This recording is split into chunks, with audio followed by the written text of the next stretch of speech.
And here we are in Munich, the rather windy capital of Bavaria. I'm Joanna Bogle. And I'm Clare Anderson. And we're starting our journey with Joseph Ratzinger here in Munich, in the great cathedral, where he served as Archbishop and from where he went to Rome. We'll also be tracing his early years, starting from his birthplace in Marktal, up to the time he was a great professor in Regensburg. So come with us through Joseph Ratzinger's Bavaria.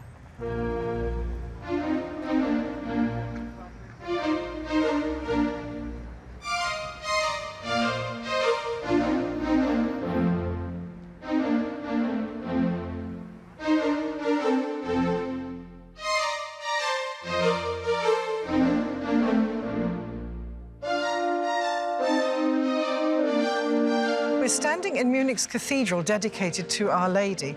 It was here in 1977 that Father Joseph Ratzinger was ordained bishop, and he's honoured here as Pope Benedict XVI. There's rather a nice plaque here showing him wearing his pallium and everything. Let's walk up the aisle and think about that ordination. He hadn't wanted to be a bishop, he just wanted to be a scholar. So he took for his episcopal motto, Cooperators of the Truth, which unites his role as a theologian and a bishop to teach the truth and to be in service to it. That comes from the Bible, doesn't it? Yes, the third letter of St. John. And there's a rather marvellous bit he described. When you're ordained as a priest or as a bishop, you lie flat, you lie prostrate. Only this litany of the saints, this prayer, is what could lift him up for this huge task, this service to the truth. It's rather marvellous, isn't it? And then he wrote that beautiful thing about being a bishop, to his brother bishops, about what it means to be one. Have with you the mind of Christ.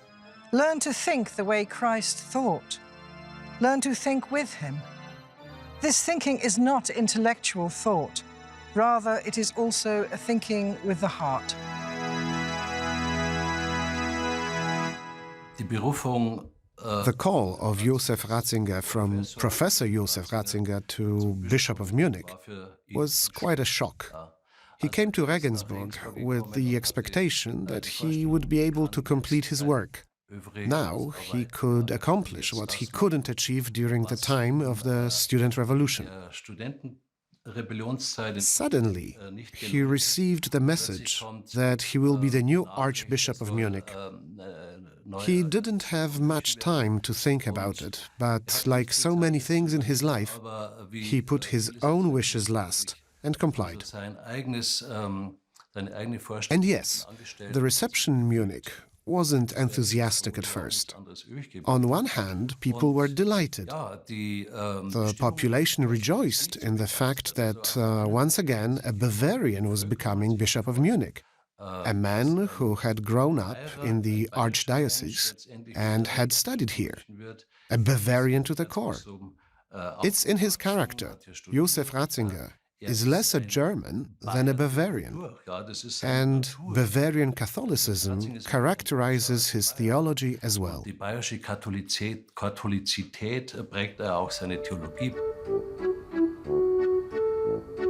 This is the Bavaria that Joseph Ratzinger knew. Fabulous Baroque churches, pretty little villages, glorious countryside, rich in crops. It's fantastic. In fact, you can't really understand Joseph Ratzinger unless you understand that this is what nourished his faith. This is what grounded him throughout his life. This rich, Catholic, traditional atmosphere. It's absolutely glorious, isn't it? Oh, yes, and there's also now the Benedict Way that one can follow on foot, preferably, or on bike or in a car. And it links all the places that are associated with Pope Benedict in Bavaria. Glorious countryside, pretty little villages, wonderful food. What's not to like? It's almost like a pilgrimage doing this, and as you say, a very enjoyable one. Yes. It's just so pretty. We'll go on down that way.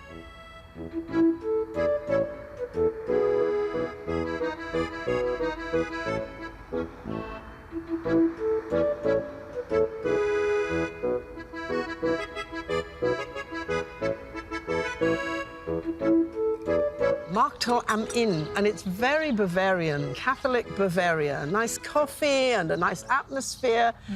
And here we are, Joseph Ratzinger's home, and they're very proud of it locally.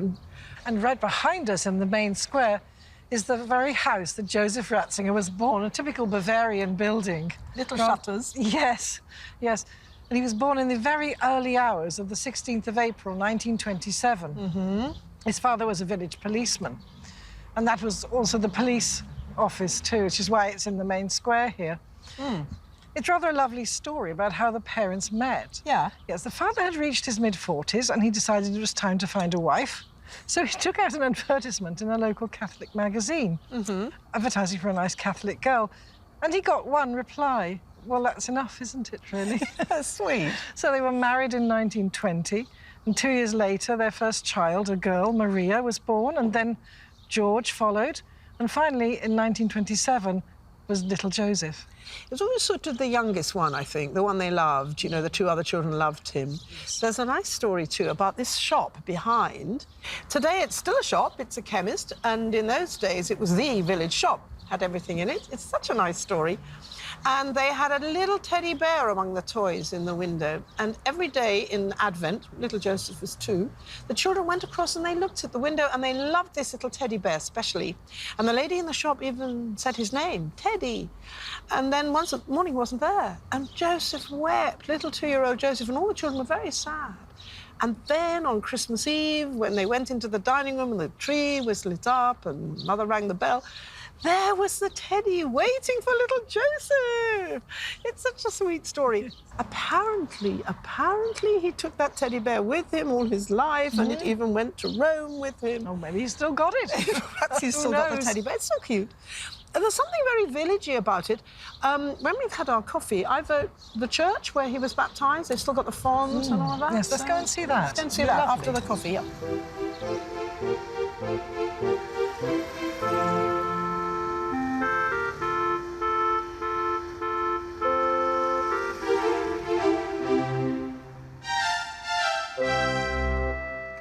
And this is the very font where the future Pope Benedict was baptised. It was a cold night, very cold, and Father Ratzinger wrapped him in a rug and blankets and everything and brought him to the church, where, in the early hours of the morning, they were blessing the new water, the Easter Vigil, blessing the water for baptism. First baby to be baptised in the new water. And because it was so cold, the other 2 children weren't allowed to come, and the mother, of course, was recovering from the birth. So it's a nice story, and here's the font. Mm. And the father had a reputation of being somewhat severe, although the children were deeply fond of him. The mother, however, was more jolly and easygoing. She'd worked as a cook earlier, and she used to sing hymns to Our Lady at the sink as she did the dishes. You know, it's very interesting. This church is dedicated to St. Oswald. An English king? That's right. He was an Anglo-Saxon king who was killed in battle. And he died in the late 600s. That's rather nice for us. Yes, it is. And here is the plaque that commemorates the Pope's visit in 2006. Yes, the motto of the visit was, "Who believes is never alone." And there we are. It's saying that he was baptised here on Holy Saturday, 1927, and that this was erected for the visit in 2006. And Papal there's his coat of papal arms. coat of arms, yes. With his bishop's mitre as Bishop of Rome. And the crossed keys, and then the same device that he had as Archbishop of Munich and Freising, St. Corbinian and the Bear, trudging to Rome with the burden on his back. Yes. Well, today, this little village is twinned with 2 other rather significant places. Wadowice in Poland. John Paul II. And Sotto il Monte in Italy. John the 23rd. So this is a papal village. Appropriately, behind us is St. Benedict himself, with his holy rule, "Listen, my son, to the precepts of the Master."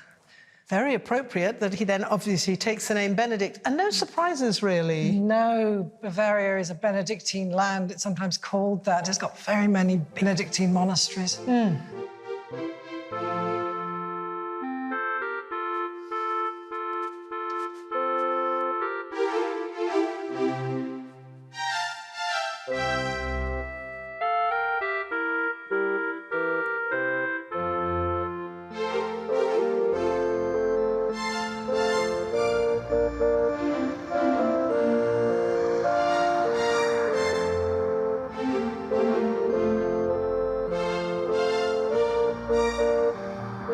This charming little town, Tittmoning, was later described by Joseph Ratzinger as his childhood land of dreams.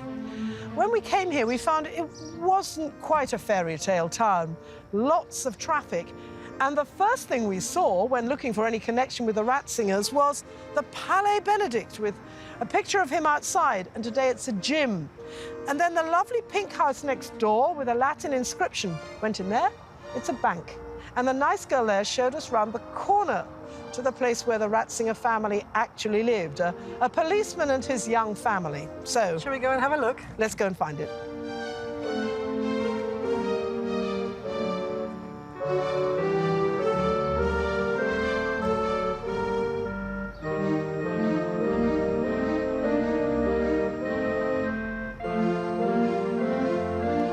This is the house. Here, they could put this plaque up, and it was a beautiful, romantic old house, but apparently quite difficult to live in.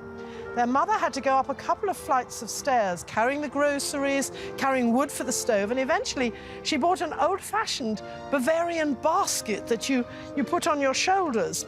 And that's how she coped with the housework in this old-fashioned, difficult, but in its way very attractive house. This is the first place that Joseph Ratzinger would remember. He came here when he was only 2 years old. So this is the first place that had any real influence on his memories. And you can understand why the bishops of Salzburg had developed this town earlier. And you can see that reflected in the Austrian style of the houses. It was absolutely beautiful, particularly here in the marketplace. So it was completely different from Marktil, a little hidden away, quiet village. Oh, yes, because in the middle of the night especially, the two eldest children were highly confused at first. They could hear a shouting in the street which woke them up and frightened them. They thought it was a monster from a fairy tale. But their parents had to come running in and say, no, no, it's only the night watchman. And so that was all right, but night watchmen were very common in towns in those days, but certainly not in Marktil. It's a completely different way of understanding where you fit into the wider world. So we'd also be thinking about school. Yes, this is the first time that Joseph and Georg would start school together. And they'd be part of the local neighbourhood, church and everything. So let's go and find the church.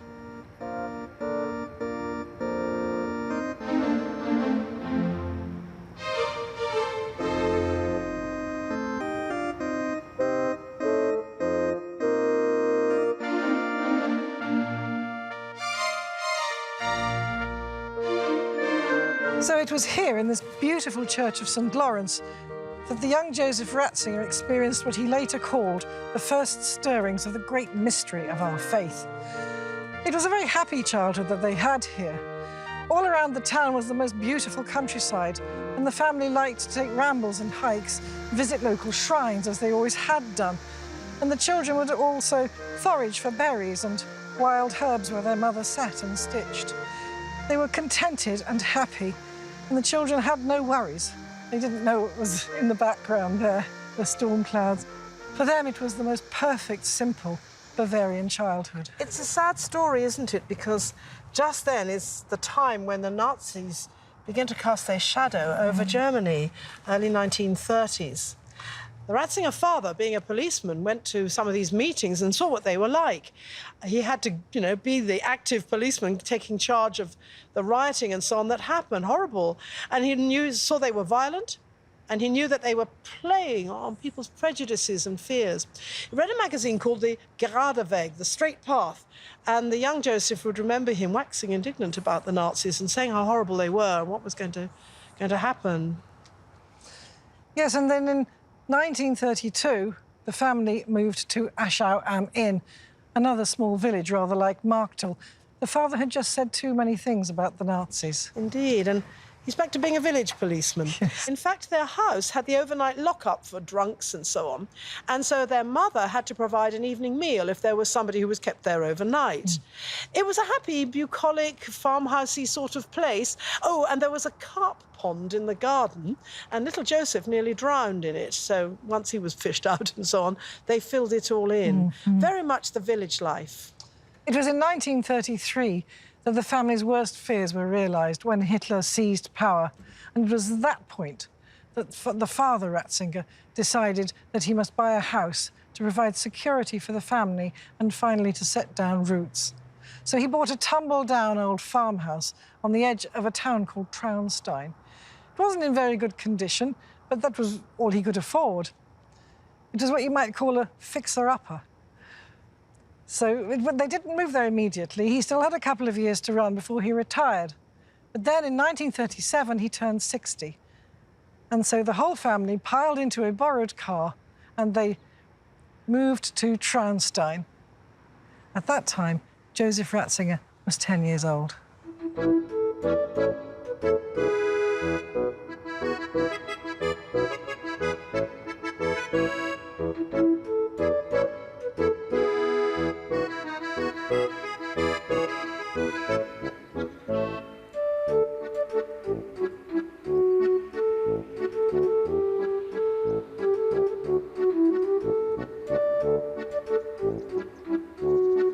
When the Ratzinger family bought this house, it stood in countryside. But since then, the suburbs of Traunstein have begun to encroach, and now it's surrounded by other very charming houses. And the road leading up to this area is called Pope Benedict Way. It was here that young Joseph was a schoolboy, and he was a bit of a loner. He loved to read, he loved to be on his own, and he actually found being in a classroom full of some 50 other boys at the junior seminary very difficult. But he loved Latin, he loved Greek, and he was, in fact, a brilliant scholar. It was here that the family experienced rather traumatic times along with the rest of Europe when the war broke out. To begin with, it didn't really affect the young Joseph. He was only a schoolboy, and it was still a question of lessons, boating on the local lakes, and so on, although he talked in later years about how all of them were affected, the wounded coming back from the front, the fear that nobody would survive this terrible maelstrom. Finally, the boys from this junior seminary were sent to Munich. Joseph was now 16, and they had to take part-time work in an anti-aircraft battery. In theory, they were still students, but actually they had to serve. And then in due course, young Joseph was drafted into the army. He didn't see active duty, but he was posted to various parts of Germany and then eventually found that he was not far from home, posted near Traunstein. But while he was at Traunstein, young Joseph injured his thumb badly. And with the war ending and in some pain and discomfort, he decided he'd had enough and he began to walk home. With his arm in a sling, he came across 2 sentries. We saw this young 18-year-old, thin and pale and no doubt rather terrified. And they looked at him and they thought and they said, "Pass on, comrade." They'd also seen far too much killing and they didn't want to hang yet another young deserter. He couldn't have been much of a deserter anyway, because it was very difficult to hold a gun when you've got your arm in a sling. And so he went home to his parents, where his mother was no doubt delighted to see him. And then, because he was back home, he was in due course rounded up by the Americans, ended up in a prisoner of war camp for a couple of months. He describes this rather vividly. He'd had the thought to pack some Greek and Latin books and a notebook. He passed the time writing Greek hexameters. His mother had also crammed a bit of food into his knapsack, but it was pretty rough for all of them. They slept in the open air. There were some priests among the prisoners. They celebrated Mass, and some people got together and had lectures and so on. After only a little while, they were freed in various groups, and young Joseph came home. And finally, he and Georg were able to do what they most wanted, complete their studies at the seminary. And there was, he describes this, a sense of freedom. Now, at last, we can do something to make a new, a better Germany. It's rather moving, the way he describes this idealism. Well, there was a desire to rebuild Germany from the moral and the spiritual point of view.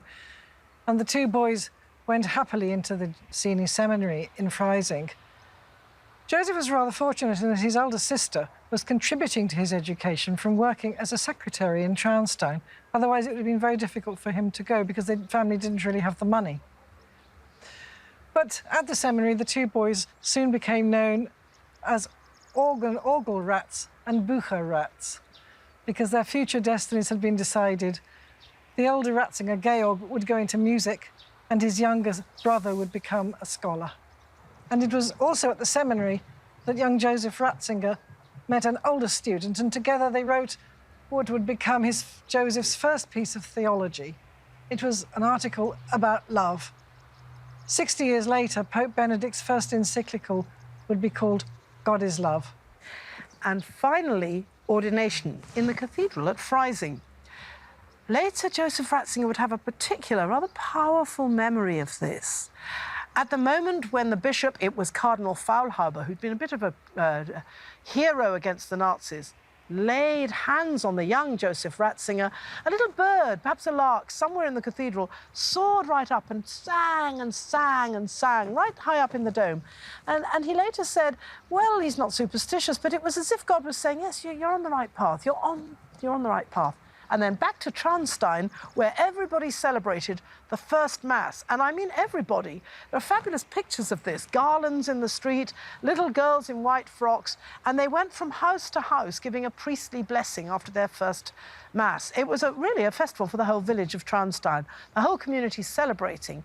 There's a Bavarian saying which is something like, you wear out your shoe leather to get to somebody's first blessing, to get to a priest's first blessing. And so the beginning of a career, call it a life dedicated to God as a priest of the Catholic Church.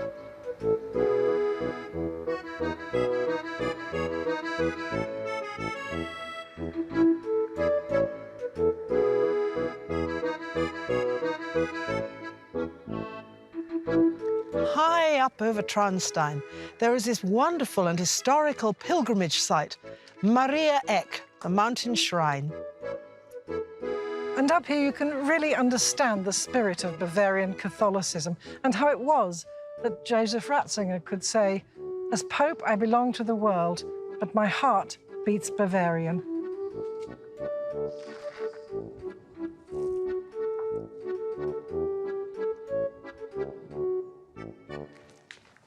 I think these are pilgrimage crosses, look. Yes. Brought from everywhere, and some dedicated with people's names on, there's a birch one and everything. It's lovely, isn't it? I think you carry them and they're sort of Thanksgiving and... You leave them here after your pilgrimage. Sort of Thanksgiving in your pilgrimage, yes.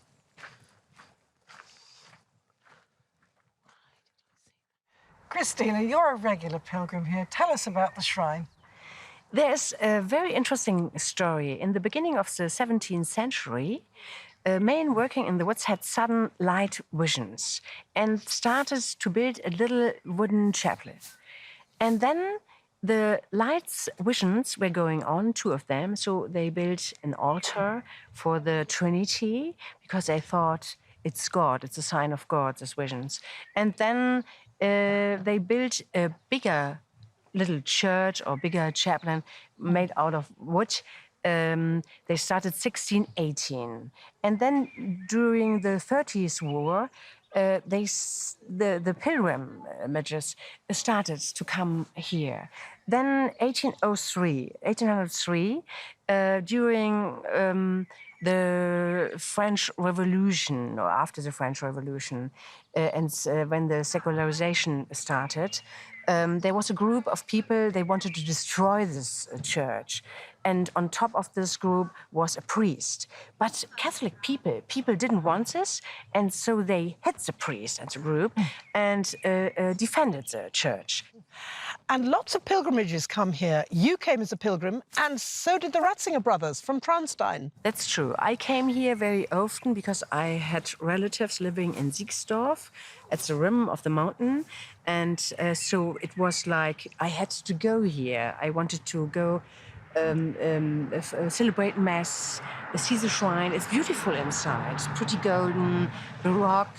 The 30th War was a time when churches were built and they were so rich and golden, even though people were so poor, to invite them, to show them the glory of God.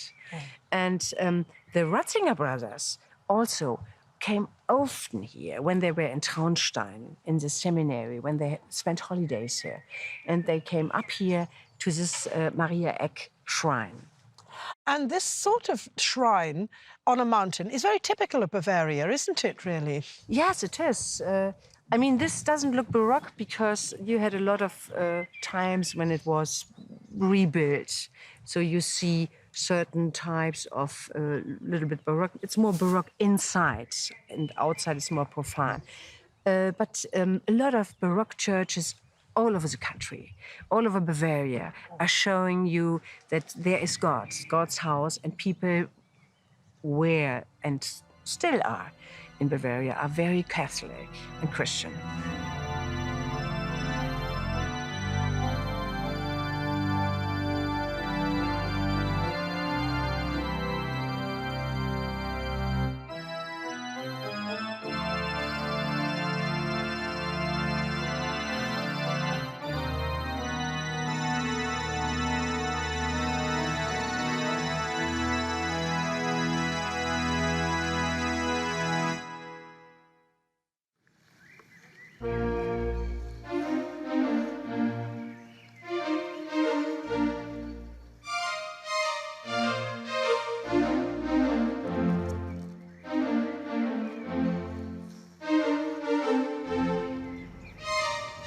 The spiritual heart of Bavaria, the spiritual heart of Germany, Altötting.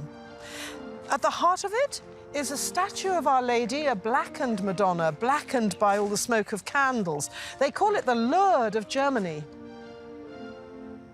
Young Joseph Ratzinger came here many times with his parents, but also later on as priest, bishop and cardinal. And of course he came in state, if you like, as Pope, with huge crowds here. And all over the centuries, people have built and added to this place. So you have these fabulous, fabulous Baroque churches with their richly decorated interiors.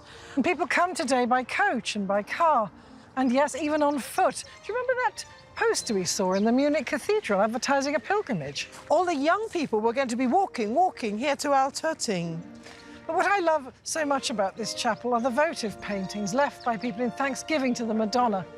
Simple people thanking her for rescuing them from agricultural accidents, the sickness of a child, and more recently, car accidents. People brings home so vividly the faith of the people in this area. But they've also got their own local saint here. Yes, Brother Conrad. He was porter here in the monastery of St. Anne, the Capuchin monastery, for over 40 years. And people came to him because he was famous for the gift of prophecy, for reading souls, but also for his great kindness and wisdom.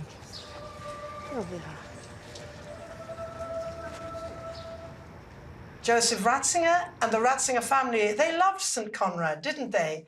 Tell us a bit about that.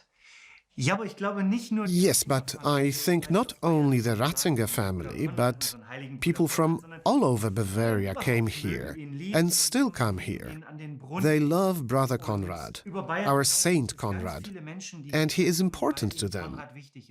Most of the masses celebrated in our church are at the tomb of Brother Conrad. Brother Conrad lived here and performed his duties as a porter from this room. Can you tell us a little more about him? He was a farmer, not poor, just ordinary. And he joined the order quite late in his life. From 1852 to 1894, he was stationed here. He arrived as the doorkeeper, and he stayed here for 42 years. And he had a special talent. He could listen. He listened to the people who came to the door, who needed help, people who suffered, who had worries. And he kept it all in his heart and brought it to God. He prayed for them. He was a man with deep social concerns. Let's look at this picture. There are 3 children with Brother Conrad. At that time, rural Bavaria was poor. Many people, children, whose parents both had to work hard, and old people with no one to care for them, would come here begging for bread and food, and received it from Brother Conrad, so they could survive. This is his story in a nutshell. There is so much more we could say, but to put it simply, he was a man people trusted. He welcomed them not only at the open door, but also with an open heart. And then, very importantly, in 1934, he was canonized. And as I always say, he was canonized against the Nazis. because the Nazis had this idea of the Herrenmenschen, the master race, the Germans as members of a master race, and Brother Conrad was the exact opposite. He was a German who served the poor, the outcasts, people who had nothing.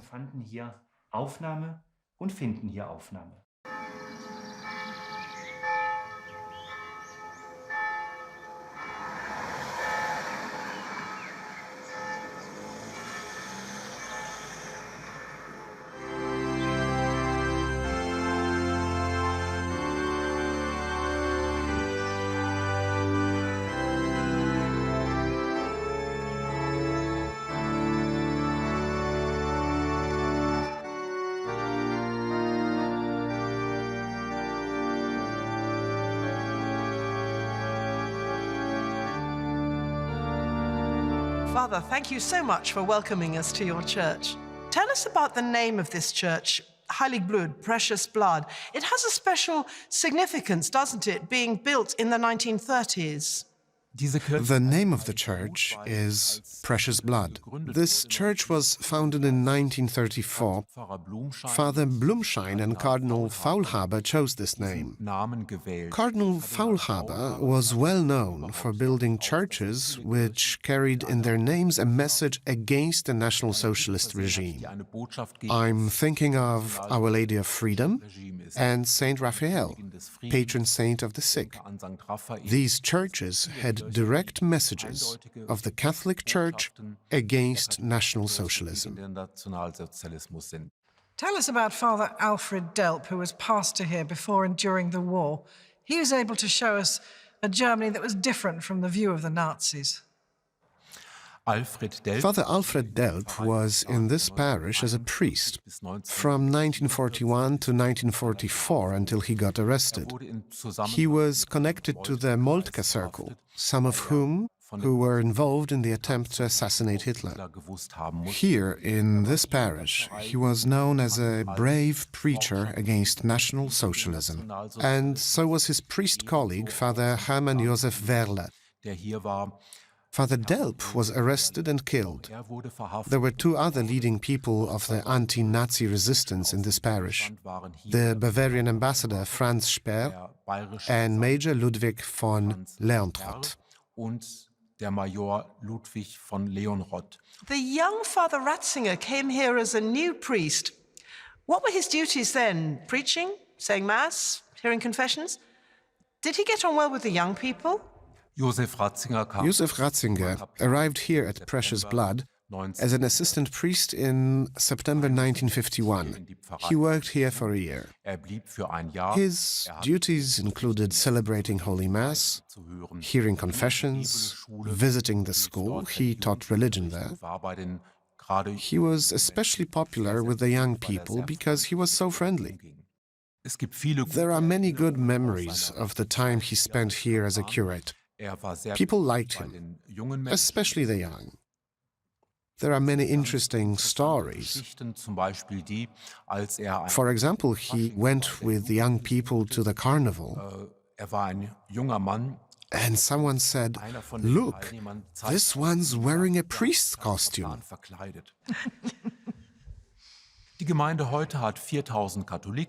The parish today has 4,000 Catholics. The parish is fairly young. We have a lot of children. It's a conservative community. Family values.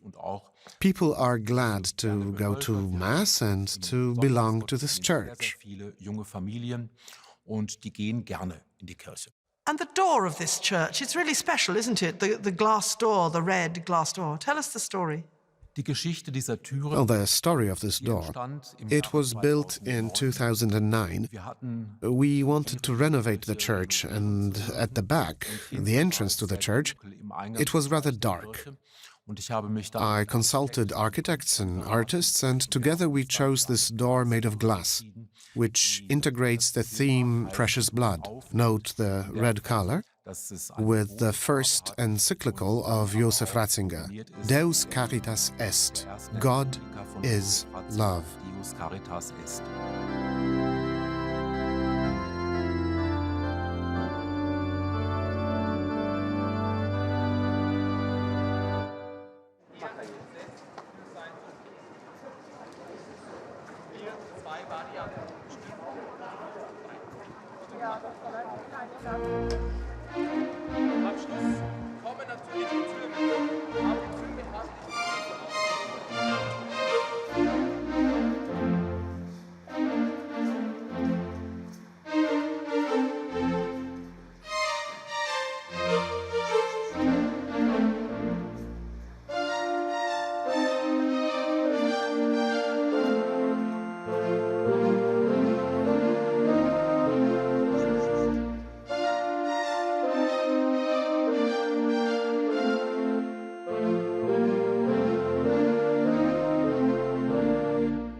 been walking around Regensburg in the rain. I am so wet. Well, I've got you some coffee anyway. It's lovely.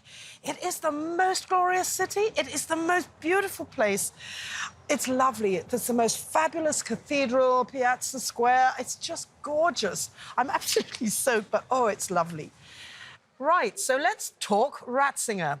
An academic, a very brilliant one, beginning his career not here in Regensburg, but immediately after that, a short time as an assistant priest in Munich. What happened next? Let's go for it. Well, he had to qualify as a teacher first, because in Germany, that's what you do if you wish to teach at a university. And once he got his qualification, his career began to blossom very rapidly. He accepted a post at Bonn University. Bonn is a city in the north of Germany. It would be the first time that the Ratzingers would be living outside Bavaria. And I say Ratzingers because Maria, his older sister, came to keep house for him. At first glance, the students viewed him as one of them because he looked like a teenager. He was one of the youngest professors, and he still appeared like a student. Many mistook him for a student and chatted to him as a fellow student, until he stood at the teacher's desk and started his lecture. And Bonn was then the capital of Germany, West Germany. Remember, East Germany was under the communists. West Germany had Bonn as its capital then, and it was a very vibrant, cosmopolitan city. And it was during his time at Bonn University that Professor Ratzinger met someone who was to have a great influence on him. They were going to be great friends, the Swiss theologian Hans Urs von Balthasar. Yes. And this was to develop into an extremely fruitful friendship. But at home, his parents were getting older. The farmhouse, the beautiful old family home, was getting too much for Mama Ratzinger to clean and to look after. So they decided to downsize. And then in 1959, the father Ratzinger died. In Bonn, he already had a certain reputation. He was considered a very modern and headstrong theologian with a mind of his own, and especially as someone capable of shining a new light on old and tired theology in order to reach the hearts of students again. Because of his brilliance, he opened up the truth of the topics he taught. He did not repeat common explanations, but presented his topics in a way that caused his students to say, "We've never heard it like this." His lectures were always overflowing. The largest halls weren't big enough for all the students. His texts were noted and duplicated by students and posted across the whole of Germany. Naturally, many people became envious of him. All the professors said, "Here's this greenhorn, yet he's treated like a star. Who is he anyway? What can he possibly know?"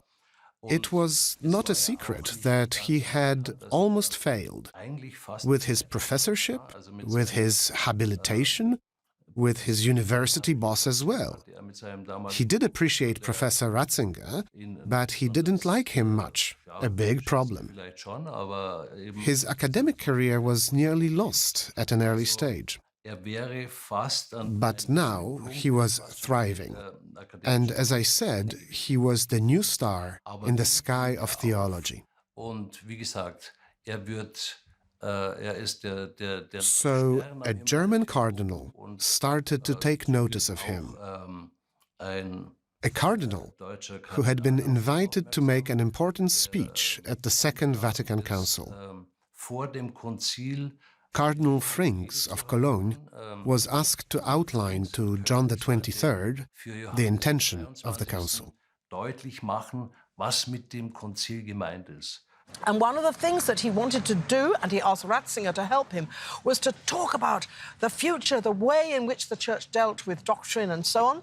And he made this dramatic speech. It was the most dramatic intervention at the council, saying how the Holy Office wasn't doing it the right way. It was stuffy, it was closed in, it didn't always act justly.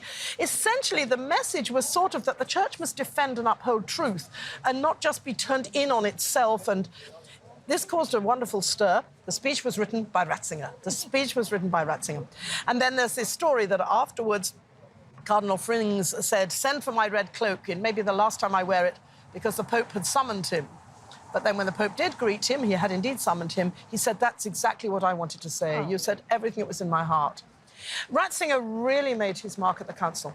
And he met people there like Yves Congar. And there was this tremendous influence, very, very positive influence at the council of Congar and of also other people whom Ratzinger knew through work and through books and so on. Henri de Lubac, Jean Danielou. There was this fruitfulness. Wasn't there also a certain Polish bishop? There was a certain Polish bishop, Wojtyła, Archbishop Wojtyła of Krakow.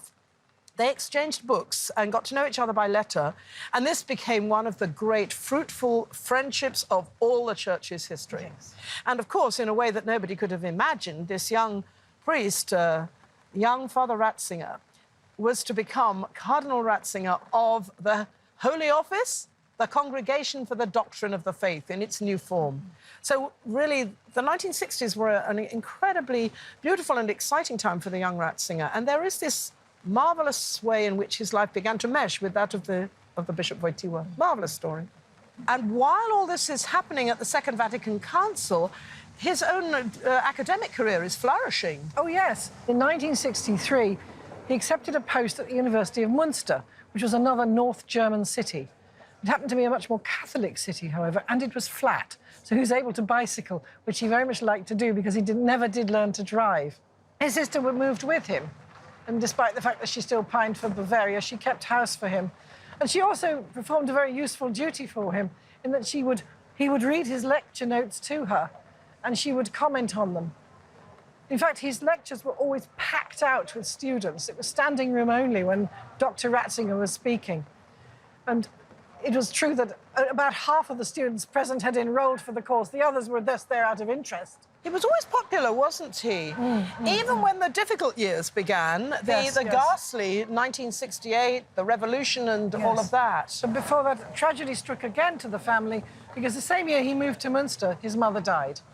So it was just the 3 children left. And now we're in a new chapter. He's very distinguished, he's famous, and the Church is in the headlines all over the place because of the Second Vatican Council. It started to go all wrong. After the Second Vatican Council, what should have been this fruitful time became a time of massive destruction. And then there was this division. The people that formed one magazine and the people that formed another, and he formed the magazine Communio. Yes, with von Balthasar. With von Balthasar. And others. And you start getting this very enriching discussion about where the Church can go. But meanwhile, people have gone in an opposite direction. So you have Hans Kung and so on going in an opposite direction. And this was a very difficult and uncertain time. He moved to Tübingen in 1966, which was almost at the heart of student revolt. Yes, and you start to get this very savage debate in 68, shrieking, violence. And I think what distressed Professor Ratzinger, even while his own lectures were still immensely popular, was this savage division, even among the staff, with some of them joining the revolutionaries, with this vulgar, crude, even disgusting attacks on... Blasphemous. Yes, attacks on Christ. And that's when he forges the alliance with the Lutherans. And it's very attractive, ecumenical commitment in brotherly love, really. They will defend the integrity of Christian faith. They will defend their love for Christ. Yes, it will bear witness to their belief that Christ is the incarnate Word of God. Yes. Which is somehow getting lost in the argument. Well, yes, it was beginning to be this thing that Christianity is simply all about aid to what was then called the Third World and all that sort of stuff. Well, they were saying God is dead. You know, these students were... It reminded him in some small, rather chilling way of the Nazis that he had experienced in his youth, the shouting, the anger, the intolerance. It was actually rather a ghastly thing because it was also anti-knowledge, anti-wisdom, anti-an authentic dialogue between pupil and teacher, the academic world that meant so much to him. Yes, yeah. But extraordinarily, that dialogue with the Lutherans, well, it was going to stand him in good stead in the years to come. He could never have imagined that as Pope he would one day come back to Germany and all of that, and there'd be, well, throughout his life, this very fruitful ecumenical dialogue. But it was still a ghastly time, not a happy time. Well, he stayed at Tübingen for 3 years, and then at the end of the 60s, he was offered a teaching post at this brand new university here in Regensburg. Here in Regensburg. Back in Bavaria, and his sister was overjoyed. And you can see why he'd love it here.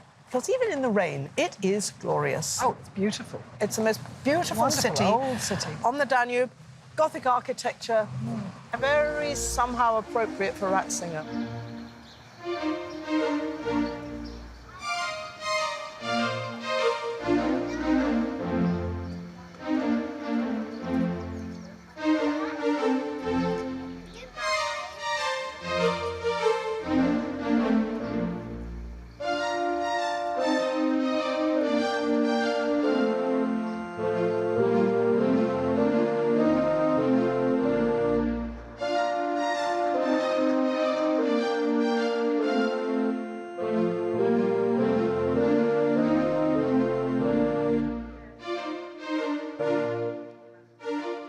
Well, this is the right place to get nice and warm and dry. Absolutely pouring outside. This is the Bishop's Hof, and this is where the Ratzingers both came regularly in their years in Regensburg. And there's one room that's got pictures of all the bishops of Regensburg going all the way back, and there's a nice picture of Professor Ratzinger, no, the Pope, when he was Pope, coming back here. Now, the years in Regensburg, they were very fruitful years. Very happy, very fruitful years indeed. Yes, when he moved here in '69, he decided at the age of 42 this would be absolutely the last move. It wouldn't have been fair to his sister either, because she was back in her beloved Bavaria, and when you consider all the moves throughout their lives as a family, this had to be the very last. And in a sense, of course, Regensburg was to Ratzinger what Krakow was to Karol Wojtyła, Pope John Paul II. They loved Regensburg, and it was good to them. Leo's career was flourishing at the cathedral, where he was in charge of the choir. And now Joseph was coming into his own as a great professor. He was really popular with all the students. In fact, they named him Goldmund, which translates as golden mouth, because of the wonderful way he spoke. And in Greek, of course, that's Chrysostom, John Chrysostom. So it's almost as if his students knew already that he was really special. And it just said that if you saw an African student wandering around the campus, it would be one of Ratzinger's. He was attracting people from far and wide. And he even brought students from Tübingen, which was a far more prestigious university than Regensburg, that was just starting out. So he's really at the peak, as he sees it, of his career. And then one day, in Regensburg, the nuncio comes to see him on some pretext. They get talking, and he says, I've actually come with this letter. And the letter invites him to become Archbishop of Munich. He doesn't want to, but he finally accepts under obedience, having consulted and so on. And he signed the letter of acceptance in the hotel, on hotel notepaper. And I think it was sad for him in a way. I don't think he wanted to give up, did he, his academic career, but he took on the task of Munich, a big challenge. Not everyone welcomed him with open arms. He started at a time when there were great organizational problems in the archdiocese. He was confronted with the reorganization of structures and everything else he hated. Suddenly, he was like a bureaucrat who had to deal with administrative matters. Yet, he succeeded in quickly working his way into this. First and foremost, he showed his staff that he brought the professionalism to lead a great diocese because of his faith and his great mind. In those 4 years, affection for him grew steadily. His sermons were published in editions of 40,000, 50,000 copies. And in the end, he was bid goodbye with tearful eyes. Everyone was crying. It was a public event that this greatest son of the state had to leave Munich. The Bavarian governor was crying. All the other bishops were crying.